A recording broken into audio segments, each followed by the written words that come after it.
જય દ્વારકાધીશ મિત્રો, આજે આવ્યા આપણે ગાયું ચરાવવા. ક્યાંક નહીં, આપણા ફળિયામાં જ છીએ, મારા કાકાના ફળિયામાં જી. આ વાસળી ચરે જે મોટી ગાને તમે લઈ આવતા નથી, એમ કોઈ કાબુ મારીએ ને ખોટા ઠેકડા મારે લગાડી દે. એના કરતાં વાસળી બરોબર આપણા કાબુ મારીએ એવું હોય. આમાં જો આપણે ગાયોને પાઉંભાજી ખવડાવી જઈએ. પાઉંભાજી નથી પણ પાઉંભાજીનું શાક એ જે ખવડાવી દીધું. આજે આપણે પાઉંભાજી ખાવાના છે, મજા આવવાની છે ભાઈ.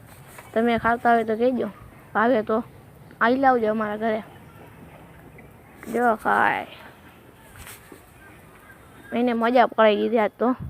જે પાઉંભાજી ખાઈ દીધા તો કે ભૂકો ખાવો ગાયું કે, તો આપણે ભૂકો નાખી દઈએ, ગાયને દાંતો ન પડે. હા હવે ભૂકો નાખવાનું ચાલુ કરી દે.